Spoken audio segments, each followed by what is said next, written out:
अस्सलाम वालेकुम जी। आज आपकी बहन आपको एक बड़ी प्यारी जगह लेके जाने लगी है। आप लोगों ने वीडियो मिस नहीं करनी, ठीक है जी। आज है जी हमारा मदीना में लास्ट डे और मैंने टिकट बुक करवाई थी इस गैलरी की। यहाँ पे हुजूर सल्लल्लाहु अलैहि वसल्लम की ज़िंदगी की मुबारक के बारे में सारा कुछ है। मदीना कैसे तामीर हुआ, हुजरे मुबारक में कौन कौन सी चीज़ें मौजूद थी और कहाँ उन्होंने इतनी खूबसूरत ज़िंदगी और माशाल्लाह माशाल्लाह दीन की जो है ना वो इब्तिदा की थी। तो बड़ी अमेजिंग ये वीडियो आपने मिस नहीं करनी। आप पहले देखें, यहाँ पे कैमरा अलाउड नहीं था, लेकिन भाई मेरे यूट्यूब चैनल की रिक्वायर्ड थी कि मुझे इस चीज़ को रिकॉर्ड करना था।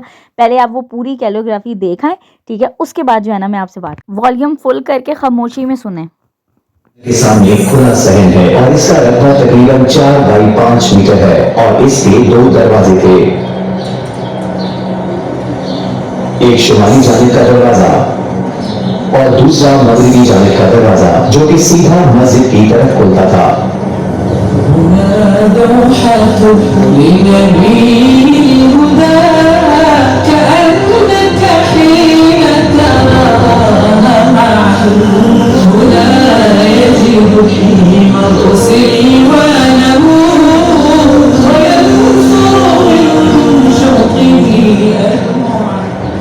और ये वो दरवाजा है जिससे आप सल्लल्लाहु अलैहि वसल्लम हालत एहतिकाफ में अपना सर मुबारक हजरत आयशा रज़ियल्लाहु अन्हा के लिए निकालते, ताकि वो आपके बालों को कंघी कर दे, सवार दे और खुशबू लगा दे।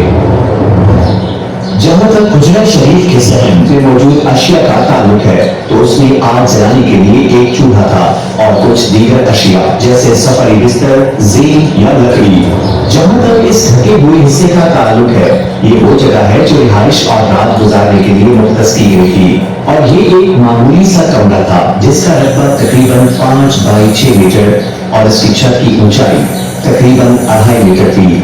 घर की दीवारों की बुनियाद पत्थरों से बनी हुई थी और दीवारों को मिट्टी की ईंटों से बनाया गया था और घर की छत खजूर के तने से बनी थी और इसके ऊपर खजूर की शाखें और घास डाली गई थी और इसके ऊपर मिट्टी की एक मोटी तह थी। और अगर हम इस घर के अंदर दाखिल हों तो ये एक मामूली रिहाइशगाह है।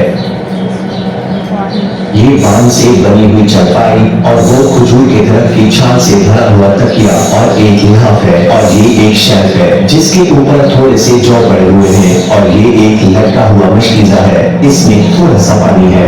और अगर हम नबवी घर से निकलकर लकड़ी की सीढ़ी पर चढ़ें तो घर की छत पर कोने में एक छोटा सा कमरा मिलेगा जिसे मशरबा कहा जाता है। ए अहले ईमान, यहाँ इस हुजरे शरीफ में रसूलुल्लाह सल्लल्लाहु अलैहि वसल्लम हजरत आयशा रज़ियल्लाहु अन्हा के साथ रहते थे, जो कि आप सल्लल्लाहु अलैहि वसल्लम को लोगों में सबसे ज्यादा महबूब थी। और आप सल्लल्लाहु अलैहि वसल्लम ने उनके साथ प्यार से भरी पाकीज़ा, रोशन, अच्छी सोहबत वाली खूबसूरत जिंदगी गुजारी। यहाँ वो हस्ती रहती थी जिसने अपने पैगाम से पूरी दुनिया को रोशन किया। आप सल्लल्लाहु अलैहि वसल्लम ने इस मुबारक घर में अपनी जिंदगी के 9 साल गुजारने के बाद वफात पाई और सैयदा आयशा रज़ियल्लाहु अन्हा के सीने पर अपना सर मुबारक रखकर पाकीज़ा सांसें ली और आप इस घर में दफन हुए। और हज़रत आयशा रज़ियल्लाहु अन्हा इसी घर में ठहरी रहीं। फिर 3 साल से भी कम अरसे के बाद उनके वालिद हज़रत अबू बकर सिद्दीक़ का इंतकाल हो गया और उनके साथी नबी सल्लल्लाहु अलैहि वसल्लम के पास दफन किया गया। हजरत आयशा रज़ियल्लाहु अन्हा ने इसी अजीम घर में बाकी जिंदगी गुजारी और उन्होंने कब्रों पर एक पर्दा डाल दिया। फिर तकरीबन 10 साल बाद हजरत उमर बिन खत्ताब शहीद हुए। आपने हजरत आयशा रज़ियल्लाहु अन्हा से इजाजत तलब की थी कि वो अपने साथियों के पास दफन हो। उन्होंने इजाजत दे दी। आपको आपके साथियों के साथ दफन कर दिया गया। हजरत आयशा रज़ियल्लाहु अन्हा ने इस जगह को अपने घर के बाकी हिस्से से अलग करते हुए एक दीवार बना ली और इस तरह एक कमरा अपनी नमाज और इबादत के लिए बना लिया। आप रज़ियल्लाहु अन्हा इसी छोटे से हिस्से में रही जिसे आपने अपनी पूरी जिंदगी इल्म, तालीम, तदरीस और परवरिश के लिए खोले रखा, क्योंकि पूरी दुनिया से मुसलमान उम्मुल मोमिनीन हजरत आयशा रज़ियल्लाहु अन्हा को सलाम करने और उनसे इल्म हासिल करने आते और वफात तक उनका यही तर्ज अमल रहा। फिर उन्हें अलबकी कब्रिस्तान में दफन किया गया और इस घर को मजबूती से बंद कर दिया गया और हिजरी की 88वें साल तक ऐसा ही रहा। और अल-वलीद बिन अब्दुल मलिक रहमतुल्लाह अलैह के दौर खिलाफत में उमर बिन अब्दुल अजीज रहमतुल्लाह अलैह ने उनके हुक्म से हुजरा शरीफ को दोबारा मजबूत तामीर किया ताकि आप सल्लल्लाहु अलैहि वसल्लम की कब्र शरीफ को महफूज बनाया जा सके और इसे मस्जिद में दाखिल कर दिया गया और इसे यानी हुजरा शरीफ को मजबूती से मुकम्मल बंद कर दिया गया और अंदर जाने के लिए कोई रास्ता या रोशन दान पर खुला नहीं रखा गया और आप रहमतुल्लाह अलैहि यानी उमर बिन अब्दुल अजीज ने बाकी उम्महातुल मोमिनीन के हुजरात भी उनके घर वालों से खरीद दिए और उन्हें मस्जिद नबी में शामिल कर दिया। फिर आप रहमतुल्लाह अलैहि ने कब्रों को मस्जिद से अलग करने के लिए मजबूत स्याह पत्थरों की 5 रुखी दीवार बनाई ताकि लोग कब्रों की तरफ मुंह करके नमाज न पढ़े। फिर साल गुजरते गए और मुसलमानों के खुलफाए राशिदीन और उनके हुक्मरानों रहमतुल्लाह ने हुजरा शरीफ और उसकी देखभाल और इसके तामीरी उमूर का खास एहतमाम किया और बेशक जाहिर और कब्र मुबारक के दरमियान 3 रुकावटें हैं। तांबे की जाली वाली दीवार, फिर इसके चारों तरफ 5 कोनों वाली दीवार है और उसके ऊपर चादर का गिलाफ है।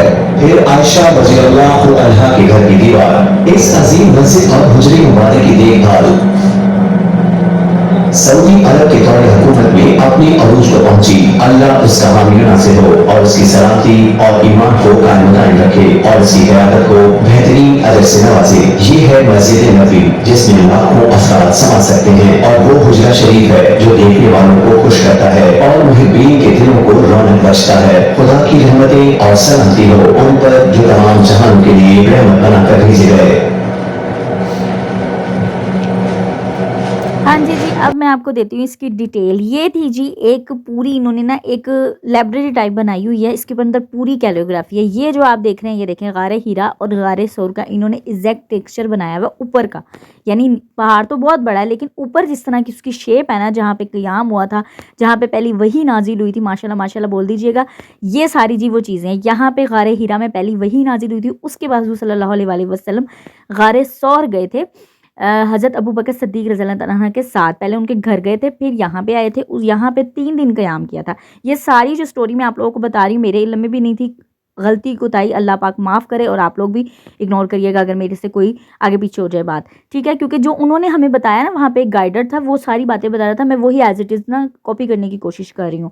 तो यहाँ पे जी ये पूरी दीवार के ऊपर ना उन्होंने पूरा मक्का से लेके ना मदीना तक का नक्शा बनाया हुआ था। ये देखें कि कैसे हिजरत हुई थी, यानी कि वो गारे सौर में 3 दिन गुजारे उन्होंने हज़रत अबू बकर सिद्दीक़ रज़ियल्लाहु अन्हु के साथ। उसके बाद जब हिजरत का सफ़र शुरू हुआ ना, तो ये सारी चीज़ें लिखी हुई है। यहाँ पे मस्जिद कुबा का भी है, हर चीज़ का लिखा हुआ है। इस्लाम की पहली मस्जिद कुबा थी, वहाँ पे क़याम हुआ, फिर कैसे मदीना आए। ये जो छोटे छोटे आप देख रहे हैं ना कि वो लिखे हुए हैं, ये छोटे छोटे शहर और कस्बों के नाम है कि वो कहाँ कहाँ से गुजर कर आए थे, ठीक है।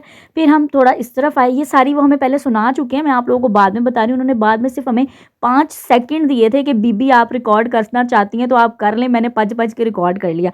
अच्छा, इस दीवार पे क्या था कि हुज़ूर सल्लल्लाहु अलैहि वसल्लम की लाइफस्टाइल थी कि वो खजूर शहद अपनी नाश्ता उनका क्या होता था, इवनिंग क्या होती थी, डिनर क्या होता था, लाइफस्टाइल क्या था, अपनी वाइफ के साथ उनका हुस्न सलूक क्या था, उनकी इबादत क्या थी, उनकी रातें कैसी थी, उनकी तहज्जुदें कैसी थी, ये सारा लिखा हुआ था जो कि मैंने डिटेल में पढ़ लिया था खड़े होकर, तो मैंने आपको शॉर्ट बता दिया। अच्छा, इन्होंने ना पूरी एक थीम बनाई हुई है अंदर इतनी खूबसूरत कि उस ज़माने में खैमे कैसे होते थे, उस ज़माने में हॉस्पिटल किस तरह के होते थे। ये देखें, ये उस ज़माने का हॉस्पिटल है, ये जिसकी वीडियो है। अच्छा, मैं ना ये सीधे मोबाइल से वीडियो बना बैठी हूँ गलती से, सो आप लोग प्लीज़ इग्नोर करिएगा, ये मैंने अब गौर किया।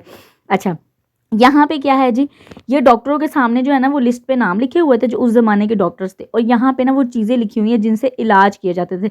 इसमें आब ज़मज़म भी मौजूद था और मुझे इतनी खुशी हुई ये बात देख के। और ये वो अद्वियात हैं जो उस टाइम पे यूज़ होती थी, जिसके अंदर कलवंजी थी, शहद था, मलट्ठी थी और वो था, मतलब कि जड़ी बूटियाँ हैं, मुझे इस टाइम नाम भूल गए हैं। उस टाइम मैं वहाँ पे गौर से पढ़ रही थी, तो सौंफ है, मतलब इन चीज़ों से उस टाइम पे इलाज हुआ करते थे जब डॉक्टरी की इब्तिदा हुई थी। और जो उस टाइम पे जो पहले सबसे पहले डॉक्टर थे ना, उनका जो है ना वो नाम वहाँ पे लिखा हुआ है, ठीक है। इस तरह के खैमे बने होते थे, ये जो देख रहे हैं ये हॉस्पिटल है उस ज़माने का, यानी हुजूर सल्लल्लाहु अलैहि वसल्लम के दौर का। इस तरह जगह जगह खजूरों के दरख्त हुआ करते थे। अच्छा, लिटरली इन्होंने इतनी मेहनत की है भाई, वर्थ इट है अगर आप बाय करते हैं टिकट, क्योंकि मैं यहाँ पे ये नोट करी थी कि इन्होंने वही वाले पत्थर यूज़ किए हैं जिससे एग्जैक्टली बना हुआ है सारा कुछ। अच्छा, खाना काबा जो है ना वो इसी पत्थर से तामीर है, क्योंकि मैंने खाना काबा के गिलाफ के अंदर हाथ डाला था। ये देखें, ये सारी ना बिल्कुल उन्होंने वही मट्टी यूज़ किया। अच्छा, अंदर ना खुशबू भी एक बड़ी अच्छी उन्होंने चलाई हुई थी। मे बी उस टाइम पे हम तो थे नहीं कि वो उस टाइम पे थी मस्जिदों में या इस तरह से। अच्छा, ये जो है ना कुआं है, यहाँ से हजूर सल्लल्लाहु अलैहि वसल्लम ने अपनी पूरी ज़िंदगी पानी पिया। तो मैंने उनसे पूछा था कि ये कुआं अब इस वक्त कहाँ गया। मदीना जब तामीर हुआ तो इस कुएं को बंद कर दिया गया, तो उन्होंने कहा इस कुएं को इस वजह से बंद कर दिया गया था, और इसका कोई निशान भी अगर आप बहुत कोई पुराना होगा तो वो आपको बता देगा, अदरवाइज़ नहीं बताएगा, क्योंकि लोग फिर क्या करते, लोग बिद्दत में पड़ जाते। दैट्स वाई करके जमजम को ही रखा गया सिर्फ ऊपर ना। ये उन्होंने गाइडर ने कहा कि अगर इसको कुएं को खोला होता तो लोग जमजम की कभी भी वो ना करते। अच्छा, इस साइड पे क्या है, ये जो वीडियो स्टार्ट हो गई है ये वो मिंबर शरीफ है सामने, और ये सारा रियाजुल जन्ना का हिस्सा है। उस टाइम पे रियाजुल जन्ना कुछ इस तरह की होती थी, जहाँ पे खजूर के तनों की छत होती थी। सामने मिंबर रसूल है, मिंबर रसूल से लेके हजूर सल्लल्लाहु अलैहि वसल्लम के घर मुबारक तक जो है ना, उन्होंने कहा था कि मेरा जो है ना रियाजुल जन्ना है। तो ये रियाजुल जन्ना उस टाइम पे थी। ये पिलर्स जो उन्होंने आज खजूर के दरख्त बनाए हुए हैं ना, ये पिलर्स रियाजुल जन्ना में मौजूद है। और मैंने एक दफ़ा किसी वीडियो में देखा था कि अगर इन पिलर्स की कहानी पता चल जाए ना लोगों को, तो लोग पागल हो जाएंगे। मतलब, और लिटरली नाम लिखे हुए थे इन खजूर के दरख्तों के ऊपर ना। हज़रत आयशा जिस पिलर के साथ लग के खड़ी होती थी ना आके, उसके ऊपर हज़रत आयशा का नाम भी लिखा हुआ था। ये जो सामने आप लोग देख रहे हैं, यहाँ पे जो लोग आते थे हुज़ूर पाक सल्लल्लाहु अलैहि वसल्लम से मिलने, उनका हुआ करता था सारा, क्या बैठक कह लें, ठीक है। और ये जो 3 दरवाजे हैं, ये 3 दरवाजे अंदर ही थे, ठीक है। ये 3 दरवाजे अंदर ही थे, यानी मस्जिद है ये जहाँ मैं खड़ी हूँ ये मस्जिद का हिस्सा है। और ये जो रूम है ना, माशाल्लाह माशाल्लाह, ये हजूर सल्लल्लाहु अलैहि वसल्लम का हुज्रा मुबारक है। अब वीडियो पीछे करके दोबारा देखें कि ये सारा उन्होंने हमें पहले बताया था, जो मैंने एंड पे रिकॉर्ड किया है, ठीक है। उसके बाद वो हमें इस रूम के अंदर लेके गए, जहाँ से वो वीडियो क्लिप स्क्रीन वाला स्टार्ट होता है कि हम हुज्रे शरीफ के अंदर जा रहे हैं, ठीक है। आप वीडियो दोबारा से पीछे करके इसको देख सकते हैं, आपको प्रॉपरली वीडियो समझ आ जाएगी। बाहर से क्या क्या चीज़ें थी वो भी मैंने आप लोगों को दिखा दी। फिर उसके बाद जैसे ही हम रूम के अंदर दाखिल होते हैं, रूम मीन्स हजूर सल्लल्लाहु अलैहि वसल्लम का कमरा मुबारक, घर मुबारक, ठीक है। मस्जिद में मैं खड़ी हूँ, यानी कि अगर इमेजिन किया जाए तो मस्जिद में मैं खड़ी हूँ जहाँ पे रियाजुल जन्ना है, ठीक है, मिंबर रसूल है, वहाँ पे मैं खड़ी हूँ। और उसके बाद हमने अंदर जाना है, ठीक है। तो वो अंदर वाला जो सिनेरियो, वो सारा 6 मिनट की वीडियो जो मैंने एज इट इज़ उनकी आवाज़ में डाली है, आप लोग वॉल्यूम फुल करके सुनिएगा। और लिटरली जब वो वीडियो भाई सुनी है ना और देखी है, जो वहाँ पे रोना आया है, वो रोना नहीं कंट्रोल हुआ। मैं उस रात सो ही नहीं सकी। ये मदीने में हमारी लास्ट नाइट थी, 9 बजे की हमारी टिकट्स थी, हमने वो देखी। अच्छा, ये मैं उसकी इन्फॉर्मेशन आप लोगों को बता दूँ, 310 नंबर गेट से जब अंदर जाएंगे ना, उल्टे हाथ पे ये जो है ना वो बनाई हुई है इन्होंने, लाइब्रेरी टाइप समझ लें। यहाँ पे बुक्स भी थी, छोटा सा नीचे मार्ट भी था। आप जाएँ, आपको इन्फॉर्मेशन लें तो आपको पता चल जाएगा कि कैलोग्राफी देखनी हमने।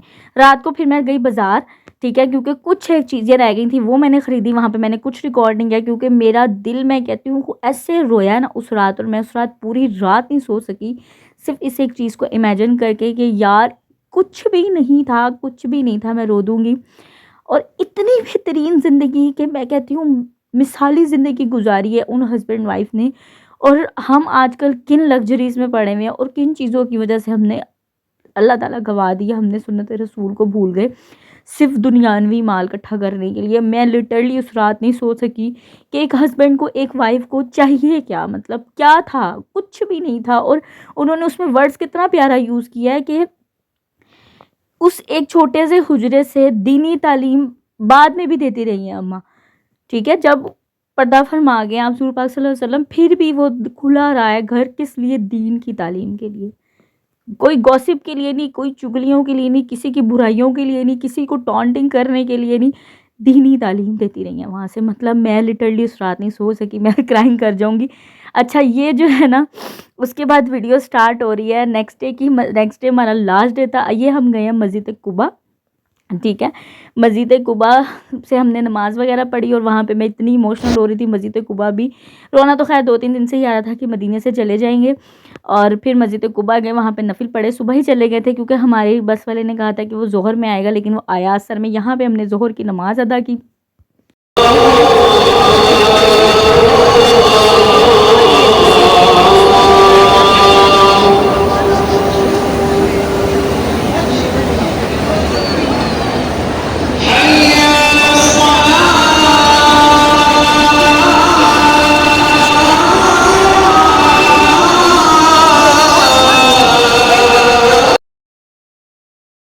हमने उस दिन की लास्ट नमाज़ ज़ोहर अदा की मदीने में, और उसके बाद असर से पहले हम लोग वहाँ से चले गए थे। हमारी बस असर से पहले आ गई थी। ज़ोहर की नमाज़ पढ़ने के बाद अम्मी और मैं यहाँ सामने आके बैठ गए थे, और ये मेरा फ़ेवरेट प्लेस था। मैं 7 दिन मदीने में रही हूँ, और मैं 7 दिन सारी रात यहीं पर ही बैठी रहती थी। मैं फ़जर पढ़ के फिर अपने रूम में रेस्ट करने जाती थी। और ये जो आखिरी कदम थे ना, उल्टे कदम जिसको कहते हैं, और जो आखिरी सलाम था, 2-3 दिन से तो रोना आ ही रहा था, लेकिन जब सच में मदीना छूटा ना, तो फिर मुझे वो बात याद आई, क्योंकि अल्हम्दुलिल्लाह, शुक्र अल्हम्दुलिल्लाह, बीइंग अ मुस्लिम फैमिली, थोड़ी बहुत हदीस जो हैं वो सुनी हुई हैं, पढ़ी हुई हैं, माँ-बाप ने थोड़ी बहुत सुनाई हुई हैं बचपन से। तो मुझे वो बात याद आ रही थी, और मुझे अम्मी ने भी कहा कि एक सहाबी थे, उनका नाम आई होप कि मैं ना बता सकूँ, मुझे आ नहीं रहा इस टाइम। तो उन्होंने तलवार निकाली थी जब किसी ने ये कहा था कि हुज़ूर पाक सल्लल्लाहु अलैहि वसल्लम मदीने में नहीं है, वो पर्दा फरमा गए हैं। तो उन्होंने इस बात पे तलवार निकाली थी कि ख़बरदार, किसी ने ये कहा कि आप यहाँ पे नहीं हैं, आप यहाँ पे मौजूद हैं। और यकीन करें, जो सच्चा, मैं कहती हूँ पक्का मुसलमान है ना, वो मदीने में इस चीज़ को फ़ील करता है कि वाक़ई ही वो वहाँ पे मौजूद हैं। तो मतलब जुदाई एक ऐसी चीज़ है, हम तो बिन देखे मुसलमान ईमान लेकर आए हुए हैं। जो उस टाइम पे सहाबा थे, उनके लिए वो कैफ़ियत क्या थी कि तलवारें उन्होंने निकाली इस बात पे कि भई क्यों किसी ने ये कहा है कि वो यहाँ पे मौजूद नहीं है। हमने अपना सामान उठाया, बहुत दिल को सख्त करते हुए सामान उठाया, और जन्नत की खिड़की को बाय-बाय किया, जो कि जन्नत की खिड़की की ये जो अलबेग आप देख रहे हैं ना, ये रात से हमारे रूम में पड़ा हुआ है। आपने भी कहना ये रात का अलबेग खा रही है सुबह को। रात को जब वो देखी हमने कैलियोग्राफी, उसके बाद कुछ अंदर नहीं उतरा सिवाय पानी के, कुछ भी नहीं खाया पिया गया। मैं पूरी रात बस यहाँ सामने बैठी रही, और सारी चीज़ें इमेजिन करती रही कि मैं क्या देख कर आई हूँ, क्या था ये वो। फिर हमारी बस चली, और जैसे-जैसे बस चल रही थी ना, वैसे-वैसे जो दिल ऐसे खिंच रहा था जैसे किसी ने रूह निकाल लिया है। और वो जो नात है ना, जो मैं बचपन से बहुत सुनती थी कि जिस्म आ गया तो रूह मदीने में रह गई है, और ये हकीकत है, हकीकत। आज भी 5 महीने हो गए हैं आए हुए मदीने से, आज भी वहीं पे ही है दिल। सिर्फ़ जिस्म आया, रूह, दिल सारा कुछ वहीं पे ही है। ये जी रास्ते में ना मस्जिद पड़ती है, इसका नाम मुझे मिस हो गया माइंड से। ये बहुत बड़ी मस्जिद है और बहुत ज़्यादा खूबसूरत है। अगर आप किसी ट्रैवल के थ्रू सफ़र करेंगे तो वो आपको यहाँ पे स्टे लाज़मी करवाएगी, क्योंकि यहाँ से उम्रे की नियत होती है, यहाँ से इहराम बाँधा जाता है, ठीक है। अम्मी ने मुझे इस मस्जिद का नाम बताया था, लेकिन मेरा मिस हो गया ज़हन से अपना। तो सामने इसके ये बहुत बड़े-बड़े पहाड़ है, और यहाँ पे सारी बसें थी। अच्छा, जो लोग प्राइवेट भी सफ़र करते हैं ना, तो ड्राइवर यहाँ पे लाज़मी आप लोगों को रोकेगा, क्योंकि आपने की उम्रे की नियत होगी यहाँ से ना, ठीक है। तो यहाँ से एहराम बाँधे जाते हैं, उम्रे की नियत होती है। तो यहाँ हम अंदर गए, तो यहाँ पे हमें मिली थी असर की नमाज़। ज़ोहर हमने पढ़ी थी मदीने में, उसके बाद हमारी बस आई, फिर असर हमें यहाँ पे मिली, यहाँ पे हमने असर पढ़ी। ये पीछे जाके ना लेडीज़ का सेक्शन था, ये खजूर के दरख्त बने हुए थे, वज़ू खाना था, सारा कुछ था। तो हमें यहाँ बाहर जगह मिली थी, यहाँ पे अम्मी जो है ना अपनी सारी दुआएँ वगैरह पढ़ रही हैं। असर पढ़ी, उसके बाद उम्रे की नियत की, एहराम बाँधे, और उसके बाद दोबारा हमारा सफ़र शुरू हो गया। और पूरे रास्ते सिवाय रोने के और कुछ भी नहीं था। जब जा रहे थे, जिसने नहीं देखा ना, मैं यही कहूँगी कि जिसने नहीं देखा मदीने, तो वो एक्सपीरियंस नहीं कर सकता। लेकिन जो लोग वीडियो में इस वक्त देख रहे हैं और जो देख के आ चुके हैं मदीना, वो मेरी बात से रिलेट करेंगे कि क्या कैफियत होती है जब आप मदीना छोड़ रहे होते हो। रास्ते में बारिश हुई, और मैं यही सोच रही थी, मैंने कहा आज फिर बारिश हो गई है। माशाल्लाह अल्हम्दुलिल्लाह, हमारे 7 दिन के सफ़र के अंदर आज ये तीसरी बारिश है मदीने में जो हमने देखी है। इतना प्यारा मौसम हो गया था, पूरे रास्ते में हल्की-हल्की बारिश, हवा, धुंध, और जो है ना आंधी चलनी शुरू हो गई। यहाँ पे इतनी आंधी थी, यहाँ पे हमें मगरिब की नमाज़ मिली, यहाँ पे उन्होंने स्टे किया था मगरिब की नमाज़ के लिए। ये बीच में ही कोई जगह थी, छोटी-सी एक ना, ऐसे कालीन वगैरह बिछाई हुई थी। यहाँ पे पहले बाजमात नमाज़ आदमियों ने पढ़ी है, फिर उसके बाद औरतें पढ़ी थी, फिर मैंने और अम्मी ने यहाँ पे मगरिब की नमाज़ अदा की। उसके बाद हम दोबारा बस में बैठ गए। ये मैंने यहाँ पे दोबारा ले लिया था पीने के लिए, क्योंकि मुझे इतनी डिहाइड्रेशन हुई थी, गर्मी बहुत ज़्यादा थी। मदीने में मुझे ज़्यादा फ़ील हुई, मक्के में मुझे इतनी नहीं फ़ील हुई थी, मदीने में मुझे ज़्यादा फ़ील हुई है। और उस टाइम पे जब हम गए थे ना, मदीने का टेम्परेचर वाक़ई ज़्यादा था। जितना दिल तड़प रहा था ना, पूरे रास्ते रोना, रोना, रोना, रोना। जैसे ही बस वाले ने ब्रेक लगाई है ना अपने होटल के आगे, और मैंने पाँव रखा है मक्के की ज़मीन पे कि हम खाना खा आ गए हैं, ऐसे एक ना कैफ़ियत ही चेंज हो गई। मदीना तो याद आज भी है, लेकिन वो जो कैफ़ियत थी ना कि अब हम उम्रे एहराम की हालत में, अब भागो अंदर, ठीक है। तो यहाँ से हमने कुछ एक जगह स्नैक पिक कर लिए थे, क्योंकि हमने कुछ भी नहीं खाया हुआ था, हम पूरे सफ़र से कुछ नहीं खाया हुआ था। वही जो अलबेग था, वही मैंने बस में खाया था। तो यहाँ से हमने कोई ना दूध वगैरह की बोतल, जूस वगैरह अम्मी के लिए लिया, और हम यहाँ से फिर अंदर गए, क्योंकि हमने कहीं भी नहीं रुकना था। हम एहराम की हालत में थे। हमारा जो है ये माशाल्लाह तीसरा उम्रा है। मेरा तीसरा था और अम्मी और भाई का चौथा था ये वाला। मेरा एक उम्रा उनके साथ रह गया था। मैंने टोटल 4 उम्रे किए थे इस सफ़र में। तो यहाँ पे फिर ये सफ़े मरवा का क्लिप है। उसके बाद मैं इतना कुछ भी नहीं रिकॉर्ड कर सकी, क्योंकि जब आप रो रहे होते हो ना और आप दिल से तड़प रहे होते हो अंदर से, तो फिर आपका जिस्म साथ नहीं दे रहा होता। तो ये सफ़े मरवा के कुछ क्लिप्स हैं, कुछ वो हैं। और इस दिन इतना रश था क्योंकि आज जुम्मेरात थी और कल जुम्मा था, ठीक है। तो जब भी जुम्मा होता है ना, जुम्मेरात एक दिन पहले ही लोग बहुत बहुत दूर से आ जाते हैं कि हमने स्पेशली जुम्मा पढ़ना है हरम में। तो इतना रश था हर तरफ कि मैं ऐसा कुछ भी रिकॉर्ड नहीं कर सकी। इशा हमें बीच में मिली, सफ़े मरवा हमने किया, अपना पूरा उम्रा कंप्लीट किया। उसके बाद हम लोग जो है ना अपने होटल की तरफ चले गए। अब आपके साथ नेक्स्ट वीडियो शेयर करूँगी, मिलूंगी नेक्स्ट वीडियो में। अल्लाह हाफिज़।